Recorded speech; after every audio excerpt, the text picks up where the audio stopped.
All this week on Things Unseen, we've been reflecting on one of the most fundamental and important questions we could ever ask. What is man? And today I want to return to something we were talking about the other day, the remarkable fact that God created man as male and female. It's maybe important for me to underline something here. That isn't only the view of Genesis chapter 2. It was the view of Jesus on the basis of Genesis chapter 2. Here's Matthew chapter 19, verse 4.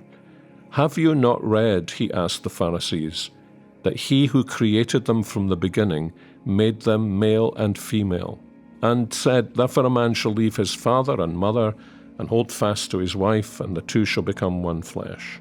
So they are no longer two, but one flesh. What therefore God has joined together, let not man separate."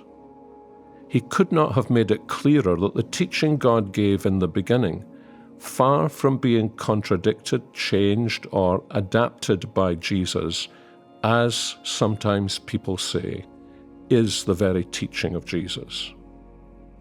So why is this so important? Well, because it establishes that the Christian view, Jesus' view, is that marriage is between a man and a woman. There's another implication of this. There were ever only meant to be two created genders. Human beings come in only two created sexes. Anything other than this is some form of a distortion and disordering of the creation and God's purposes for it. And this too is the view endorsed by Jesus. I think we should draw several conclusions from this. The first is that our governments are mistaken when they endorse any other view. More than that, they are rejecting the word and wisdom of God and of our Lord Jesus Christ. The second is that it's simply not true that love takes a different view today. Neither God's loving word nor human anatomy have changed. And in addition, the one who is love incarnate affirms this view. Jesus' affirmation of Genesis chapter 2 outlaws what is today called gay marriage. It also outlaws no-ground divorce. He didn't believe that the individual's demand for or even understanding of his or her own happiness is actually the most important consideration.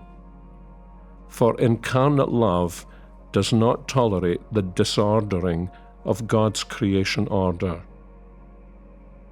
Now, we live in an era when not only is that an unpopular thing to say, but powerful forces have been released into our society. And we need to take a leaf out of Jesus' book.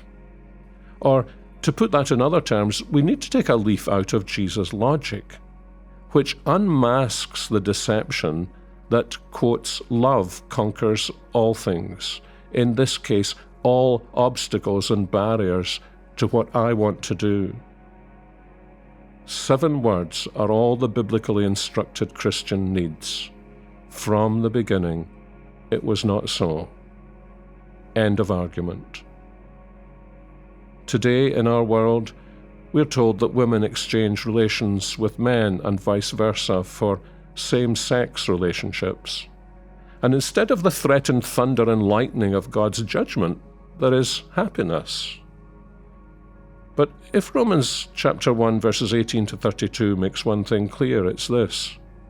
God's present-day judgments are not usually manifested in cataclysmic destruction, but in giving people over to their own desires, to doing what they want to do. 3 times in Romans 1, verse 24, verse 26, verse 28, Paul tells us this. God simply gave them over to their own desires and to the consequences. And as C.S. Lewis once put it, there is a sense in which the most terrible words in the universe are when God himself says, "Thy will be done." I think it's very telling how Paul ends his exposition of Romans 1, 18 to 32. He tells us that those who break God's law in this way not only do it themselves, but they give approval to those who do the same. in a sense, they've got to.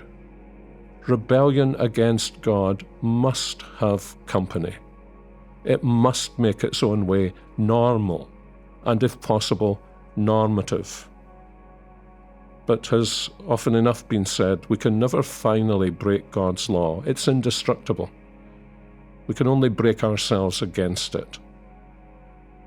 And we need to pray with great compassion that our world will soon realize that before more people destroy themselves.